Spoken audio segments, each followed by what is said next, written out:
Am I the asshole for walking to avoid filling up my date's tank? I, female 29, have been seeing Clyde, male 35. I've been paying for my half of everything consistently and don't consider it a problem. Also, I've paid for him when it's my idea. We both have jobs and don't do expensive outings. I've been noticing a pattern in which he has become extremely comfortable with me covering for him, even when the outing is his idea. It's come to a point where he doesn't even draw his wallet. This has been happening for weeks. The outing before our latest made me uncomfortable beyond doubt. He's been telling me that he couldn't find his wallet but was surprisingly relaxed. I would be freaking out. We went to grab a bite and he ordered a bit of the more costly stuff. I got the ticket and it was way over my budget. I asked him to pitch in with his Cash App and he refused because his phone died. I didn't want to create an issue, so I let it go. Last weekend, we went to eat. No, you need to let it go. At that point, let him go. Like, why?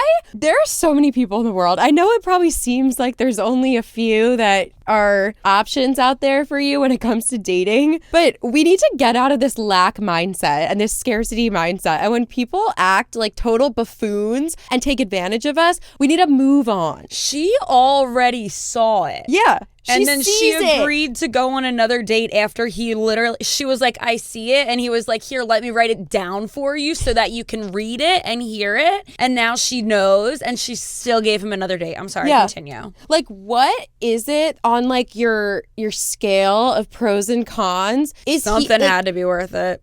I mean, I wish we could talk to her right now. But what on earth was keeping this scale even or keeping the pros above the cons? Like, this is just insane. Okay. No. Last weekend, we went to eat and I asked for separate checks in advance. He looked angry, and from then on, I was the butt of his jokes. As soon as someone makes a joke at your expense consistently, and it's not a joke, it's actually them making a dig at you, because it's one thing if your boyfriend or your friend is, casually messing with you 2% of the time, and 98% of the time, they support you and build you up, okay? We all make jokes with our friends. You're not even dating this man, and he's making digs at you. These aren't jokes, they're digs. And at you when you pay for literally everything else. Literally everything. It would be one thing if you showed up to every date, he paid for everything. And finally he was like, okay, like, she wants what? But no, just title this episode, No, I can't.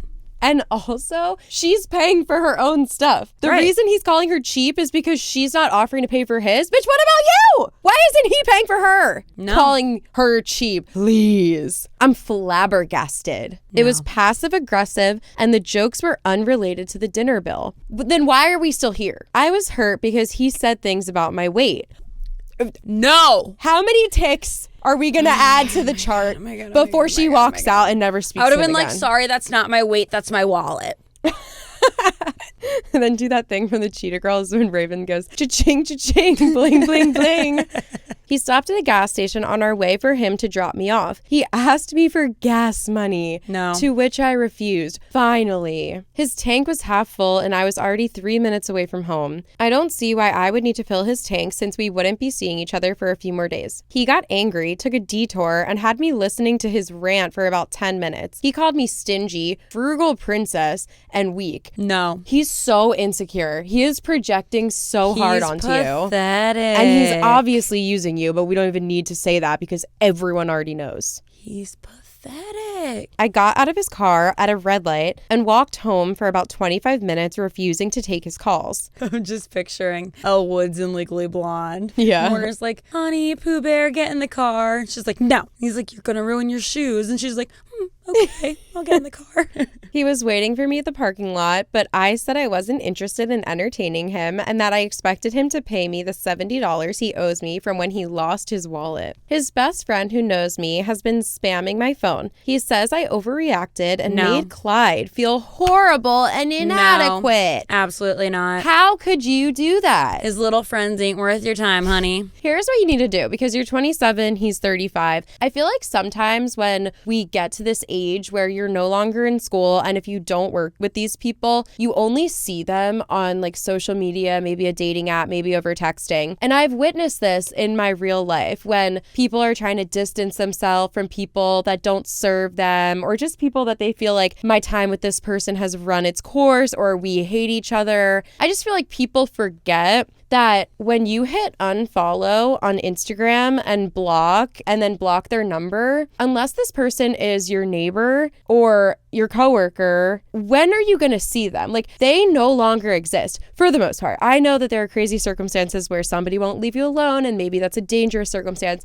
Most people, though, most of the time in your adult life, block them. Block them on Instagram, block their number, and after a few months, you just begin to slowly not think about them, and they no longer exist. Oh, something very important that I learned firsthand. If you have an iPhone and you're an Apple product user and you block someone's phone number, they are not blocked from accessing you. Their phone number in the telephone world is blocked. iMessage is not. Yeah, you have to block them on your computer, right? And your phone? I don't know. All I know is I had a crazy who was blowing up my phone. I blocked it, and I logged into my computer one day, and there they were. And I was like, so it looks, the message went through as blue. They think that I'm still getting their messages. Yeah, I feel like Apple has to update that for everyone's safety. They need to fix something. Excuse me, Mr. Head of Apple. Some of us have crazies to avoid. Yeah, so block them on your computer and your cell phone and Facebook, social media, all of it. And then run it over with a car. Right. And the less that you talk to these people and the less that you engage with them, the less you see them on social media, the less you're reminded of them,